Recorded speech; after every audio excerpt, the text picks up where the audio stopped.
I traded for a horse one time. He wouldn't take no beauty prize. This great big long-eared blue-roan gelding, not too bad for weight or size. I had to make some tough old circles, and that trader guaranteed that horse would show me lots of country and not need too much rest or feed. He said, "Now this here ain't no kid's horse, but he'll pack you up the crick. He will hump up on some occasions and has been known to kick. I wouldn't trade him just any one without having some remorse, but if you're a sure enough cowpuncher, mister, why he's your kind of horse." I stepped up on that horse next morning. He commenced to buck and bawl. That trader maybe hadn't lied none, but he hadn't told it all. We sure tore up the country where he throwed that equine fit, and I almost ran out of handholds by the time he finally quit. And I guess that kind of set the pattern, 'cause things just never seemed to change, although I showed him lots of country, all four corners of the range. But every time I'd ride that beggar, why, he'd keep me sitting tight, and I knew I'd make at least 3 bronc rides before he'd pack me home that night. Which might have been okay on most horses that I knowed, but that old pony sure knowed my number, and I barely got him rode. And the thing that really spooked me and put a damper on my pride was he was learning how to buck faster than I was learning how to ride. I came into camp one evening. It was getting kind of late. I see this gray horse in the corral, and there's a saddle by the gate. I looked that gray horse over, and I sure liked what I seen. Then this kid showed up from around the barn. He must have been about 16. He said he'd named that horse that morning, coming down off Granite Grade, and he wondered if I had a horse I'd maybe like to trade. He said he had no time to stop and rest and let him heal, and since beggars can't be choosers, why, he'd make most any kind of deal. Now, when a fellow's trading horses, most anything is fair. So I traded him that blue roan for his gray horse then and there. But then my conscience got to hurtin' when I thought of what I did, to trade a fly-blown roan like that off to some little wet-nosed kid. So next morning after breakfast, why, I tells him, "Listen, lad, if you want to know the truth, that trade you made last night was bad. That old blue horse, he's a tough one, bad as anyone you'll see. He'll kick you, strike you, stampede. He's a sorry S.O.B. Well, it's all I can do to ride him, and I'll tell it to you straight. I believe you'll be awful lucky just to ride him past the gate. Now, there's 2 or 3 old horses out there in the saddle bunch that ain't got much going for them, but I kind of got a hunch they'll probably get you where you're going if you just don't crowd 'em none. But darned, I sure hate to see you try to ride that blue-roan beggar, son." He said, "Well, I told you there last night I'd make most any kind of trade, and I appreciate you tellin' what a bad mistake I've made. My old daddy told me when you're tradin' that no matter how you feel, even if you take a whippin', why, a deal is still a deal. You tell me that horse has got lots of travel, and he's not too bad for speed. Well, sir, I'm kind of in it tight, and that's exactly what I need. I traded for him fair and square and darned his blue roan hide. When I pull out of here this morning, that's the horse I'm going to ride." I watched him cinching up his saddle. He pulled his hat way down, stepped right up into the riggin' like he was headin' straight for town, dug both spurs in his shoulders and got that blue roan hair a-flyin', tipped his head straight back and screamed just like a wounded mountain lion. Now, I've heard a lot of stories of a bucking horse ballet. I've heard of poetry in motion, but the ride I saw that day, just plumb complete, defied description, though I still can see it plain, like it happened in slow motion, and it was branded on my brain. But I don't suppose I could explain it to you, even if I tried. The only thing I can say is, by the saints, that kid sure could ride.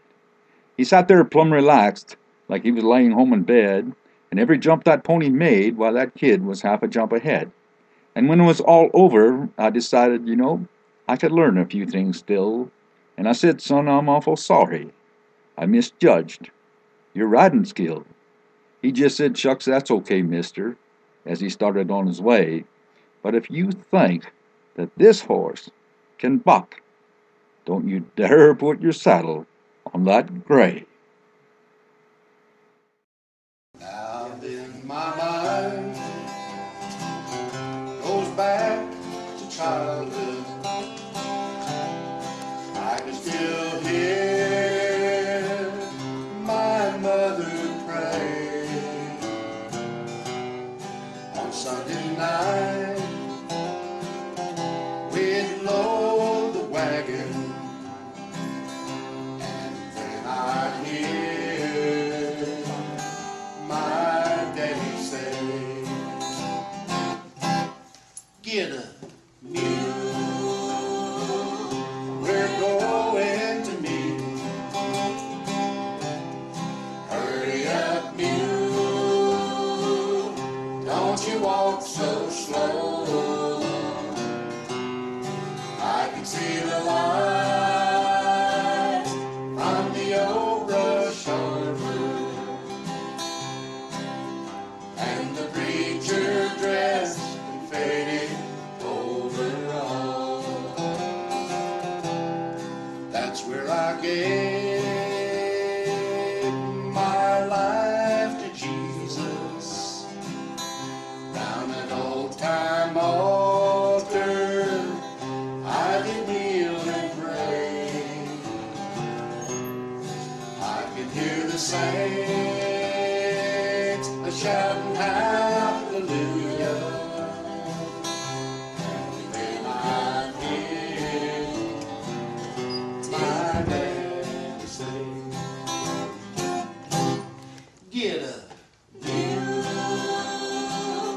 we're going to meet.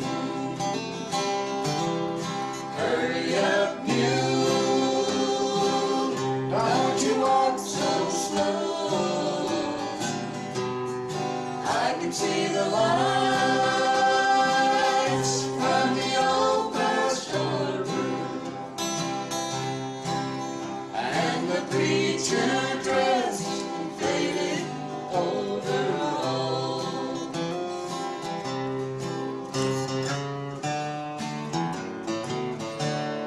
My daddy's gone, and so's the wagon. But God is still just as real today. Maybe someday, when I get to heaven, that's when I'll hear my old daddy say, get up, mule, we're going to meet.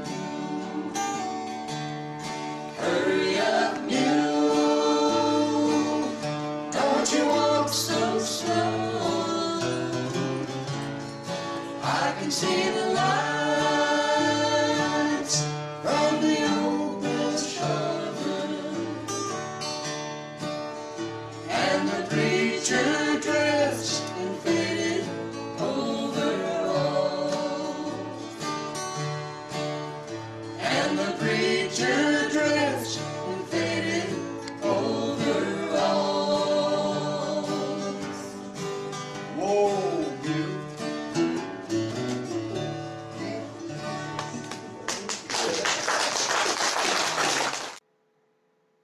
Across mountains, valleys, deserts, and plains. Well, I guess I drove about all of them, 'cause for the past 25 years, the cab of my truck has been my home.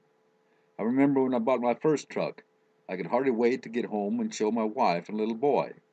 My little boy couldn't say too many words. He just kept hollering, "Giddy up, go, Daddy. Giddy up, go." So that's when I named the truck Giddy Up Go. Oh, things wasn't too bad. Of course, I was gone an awful lot.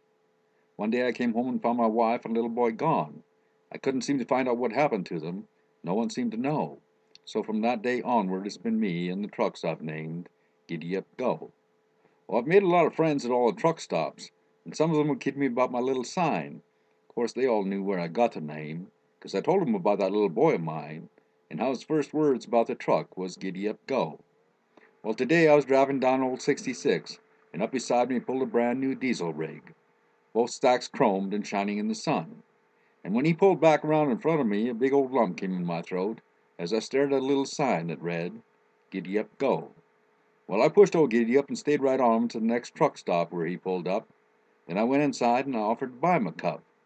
We got talking shop, and I said, "How'd you come about that name on your truck? Giddy up, go." He said, "Well, I got it from my pop. You see, Dad used to drive a truck. That's what Mom talked about a lot. See, I lost Mom when I was just past 16, and I lost all track of Pop. Mom says he got the name from me." I shook his hand and I told him there's something in the parking lot I'd really like for him to see. I took him to the old truck and brushed off the dirt so the name would show, and his eyes got big and bright as he read the words, Giddy up, go. Well, we had a lot to talk about, and man, I felt like a king. Now we just pulled back on old 66, and he handled that rig as good as any gear jammer I've ever seen. Now the lines on the highway, they have a much brighter glow as we go roaring down old 66, and me staring at that little sign that reads, Giddy up, go.